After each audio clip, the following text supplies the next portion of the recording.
Selamat pagi Ibu dan teman-teman, perkenalkan nama saya Renus Baturkansa, biasa dipanggil Renol. Nah, pada video kali ini saya akan membahas tentang teks cerpen. Yang pertama itu pengertian cerpen. Cerpen merupakan singkatan dari cerita pendek. Cerita pendek atau cerpen adalah salah satu jenis karya sastra yang berbentuk prosa fiksi.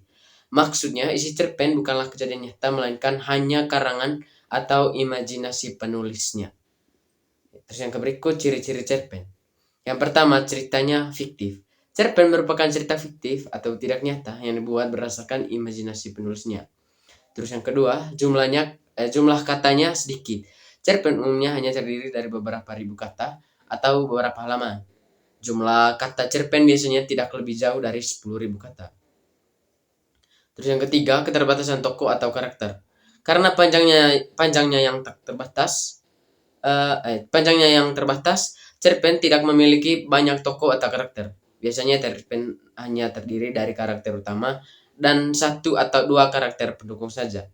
Yang keempat, plot yang singkat. Cerpen memiliki plot yang singkat dan hanya fokus pada satu aspek cerita saja.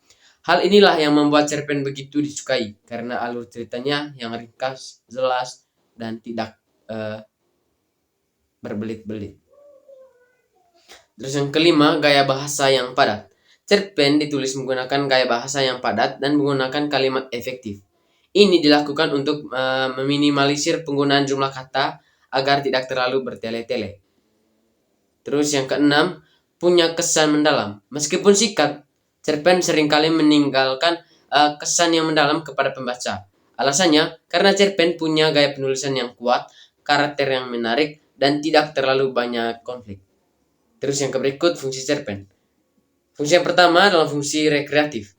Cerpen berfungsi untuk memberikan rasa senang, gembira, dan menghibur bagi seluruh pembacanya. Terus yang kedua, fungsi estetis.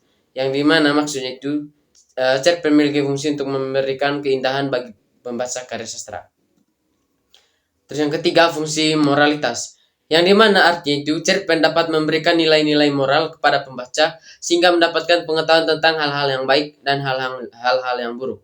Terus yang keempat, fungsi didaktif. Cerpen dapat mengarahkan dan mendidik para pembaca dengan nilai-nilai kebenaran dan kebaikan di dalam cerita. Terus yang kelima, fungsi religiusitas. Cerpen yang dimana artinya cerpen mengandung nilai-nilai yang terdapat pada ajaran agama yang bisa dijadikan teladan bagi para pembacanya. Terus yang berikut, struktur cerpen. Yang cerpen terdiri atas strukturnya itu terdiri atas 6 bagian. Yang pertama, abstrak. Abstrak adalah bagian cerpen yang menggambarkan keseluruhan isi cerita. Terus yang kedua, orientasi.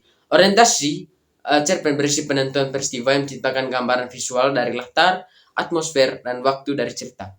Di bagian ini, kita juga akan menemukan pengenalan para tokoh, menata adegan, dan hubungan antar tokoh. Terus yang ketiga, rangkaian peristiwa. Lalu pada bagian ini, kisah akan berlanjut melalui serangkaian peristiwa satu ke peristiwa lainnya yang tidak terduga. Terus yang keempat, komplikasi. Kemudian cerita akan bergerak menuju konflik atau puncak masalah, pertentangan, atau kesulitan-kesulitan bagi para tokohnya yang mempengaruhi latar waktu dan karakter. Dan yang kelima, resolusi. Terakhir, pada bagian ini akan menceritakan solusi dari masalah atau tantangan yang dicapai. Kita juga akan mengetahui bagaimana cara pengarang mengakhiri cerita. Terus yang terakhir, coda. Coda adalah komentar akhir terhadap keseluruhan isi cerita. Bagian ini juga bisa disebut simpulan cerpen. Terus yang berikut, jenis-jenis cerpen. Yang pertama, cerpen kilat atau cerita mini. Sesuai namanya, cerpen kilat adalah cerpen yang isinya sangat pendek, yaitu hanya terdiri antara 300 sampai 750 kata saja. Meskipun begitu, sebenarnya tidak ada batasan pasti dalam jumlah kata tulisannya. Dinamanya cerpen kilat lebih karena waktu penulisannya yang terasa singkat dan tidak memakan waktu yang lama. Terus yang kedua, cerpen rabel. Cerpen rabel adalah jenis cerpen yang super singkat, lebih singkat dari cerpen kilat, yaitu hanya terdiri dari 100 kata saja. Penulisan cerpen Rabel bisa dibilang cukup sulit. Ini karena jumlah katanya yang sangat terbatas dan penulis harus membuat cerita semenarik dan semengesankan mungkin untuk pembaca. Terus yang ketiga, cerpen anekdot.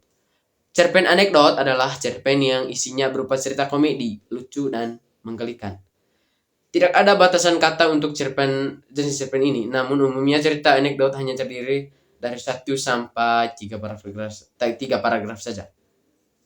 Terus yang keempat, cerpen fabel. Pada cerpen fabel, hewan-hewan lah yang menjadi tokoh.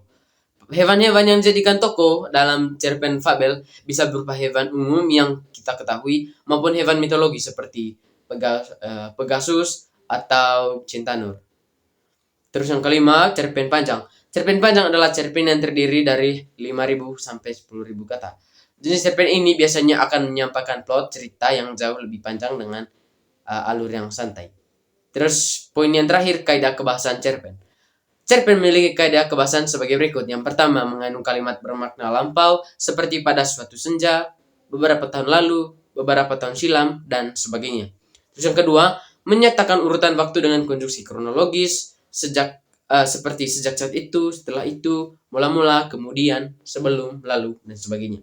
Terus yang ketiga, menggunakan kata kerja atau verba yang mengandung tindakan seperti memotong, memotret, memakai, memasak, serta kerja yang berhubungan dengan perasaan seperti merindukan, mengasihi, atau menyakiti.